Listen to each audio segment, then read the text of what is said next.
What's going on, guys? This has been with Retro Funhouse, and we're going to get a little bit serious as we're going to talk about all the craziness going on with all the retro games that are going for crazy amounts of money. I mean, millions of dollars, not just hundreds of thousands of dollars, but now like $1 million games. What is going on? And is it real? Fake? What's going on? Who's really buying these? Who's really collecting? We're just going to go a little deep in this. Let's get to the episode. At what's going on with retro gaming, or just gaming, collecting in general. A lot of things are being sent off for rating, and they're sealed, and they're getting graded and all that stuff. And that's great. That's cool for collectors. Nothing against that. That's perfectly fine. If you're one of those people that like to do that, as for me, I'm not big on the rated games that are, graded. I just want to have it in my library of games. One that I enjoyed, that I'm going to play, that maybe it brings me back to when I was growing up, and it was something I got to play, I owned, or I played with a friend. But it doesn't really matter to me if it's sealed or boxed, what kind of condition it is. As long as the game plays and I have it.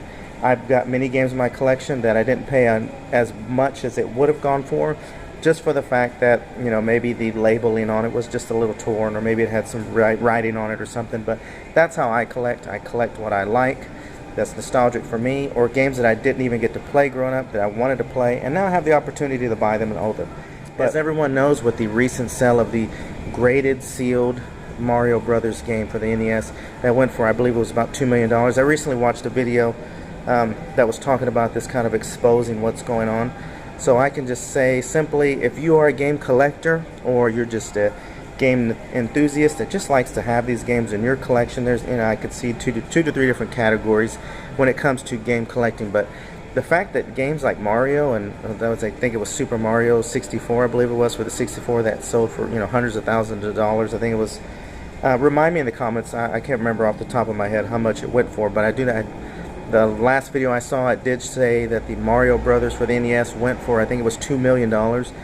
But to see this video, and then to see that it's not even really game collectors at all that's involved in the bidding, or in anywhere near that, because I don't know any game collectors, or rather they're YouTubers or just random collectors like myself and the Funhouse team, that would pay near that much. I mean, there are a few NES titles that are in the hundreds of dollar range, or even close to the 1,000, the 2,000, what have you range, that I would like to have. I would like to have Bonk's Adventure. It's a little pricey, or the Flintstones, a little pricey, but I'm always aiming for games that I just want in my collection that I am going to play. So just quick notes, guys. If you are a collector, just be aware that if you're going on eBay, because I've noticed too that eBay's got a lot of people putting graded games on there, and because of what's going on with the all these games selling for the $1 million plus range, because they're sealed and they're graded, you got to be really careful, because it's really a hidden trap of investors and what have you that are just trying to get people to just throw money out.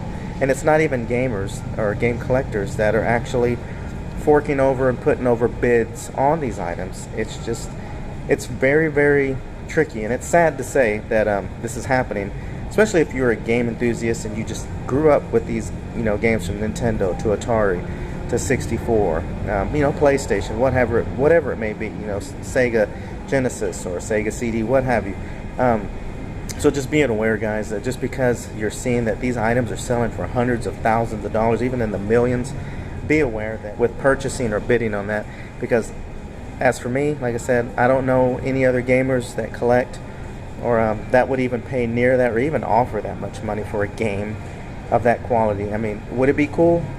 It would be very cool to have a sealed Super Mario Brothers NES, still in its package and graded. That'd be great to have in the collection. But when I pay millions of dollars for it, no. A lot of craziness when it comes to the retro gaming collecting world. And like I said, again, as for me and the Retro Funhouse team, we buy what we like, that we want to play, that we remember playing growing up, or we never got to play growing up, and we just want to have it in the collection.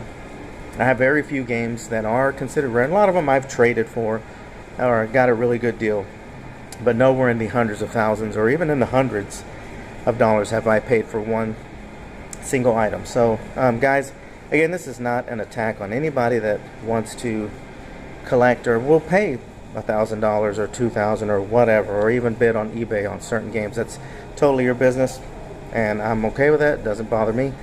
Just be careful that you don't get pulled into a scheme of bidding to where you're getting into a really, really high amount of money, and it could fall flat any day at any time because someone's just trying to make a quick buck. I hope you enjoyed this. Again, this is not to slander or belittle anybody or anything like that. Just my opinion, and just be careful, guys, when you're out there game hunting or purchasing games. Hope you guys enjoy the episode. I hope you guys will continue to like, share, subscribe to our channel. Thanks for watching Retro Funhouse. Join the Funhouse. Be safe. One love, guys.